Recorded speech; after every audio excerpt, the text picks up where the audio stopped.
that's a concern that I think everybody thinks about in some form or other. That the term I'd never heard of before.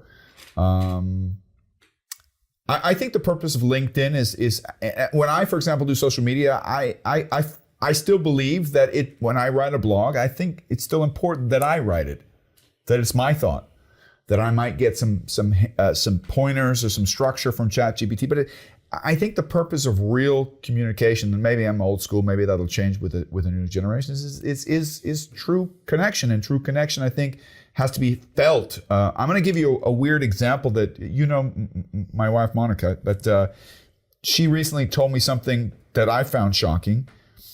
She's a general practitioner, and on the side she also deals with one of these homes that has for people who have Alzheimer's and stuff like that. Yeah. And she told me a story that I thought was fascinating. She says, talking about losing jobs, she said in the last 20 years, the number of personnel per patient has more or less been constant.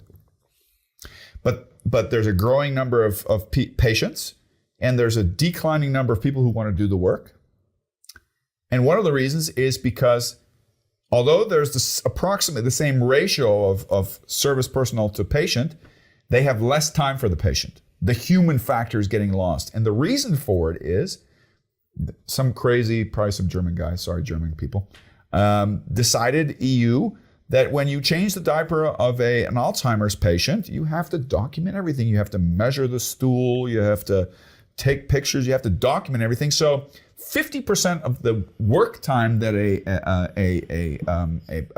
one of these workers has to do is wasted on computer stuff for data that nobody looks at. Okay. Why can't they just hire some school kid to do the data part? And that's difficult too as well. But this is the recent idea that the EU came up with. They're going to use AI, and they're going to relieve the workers so that they can do more of the work. Guess what they think that the AI should relieve them of? The interpersonal action or the computer? So if you're telling me the bureaucrats are stupid, but answer my question. What do you think that they should relieve the worker of? So they're going to bring in the automatons. They're talking about bringing in patient robots who will change diapers, and the poor workers who actually chose their job because they have a social orientation, right, are supposed to do more computer. Now, this is an example of different generations. I have to pay, because I told this to a couple Generation Z who are in IT business.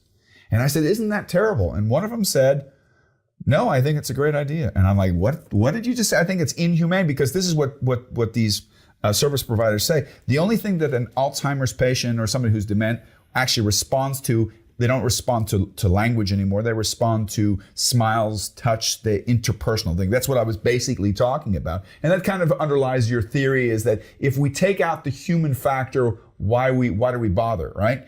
But this guy, and this just shows you how the new generation thinks, not all of them, but some of them, said, no, I like that idea, because quite honestly, when I'm in that case, I don't want a human being.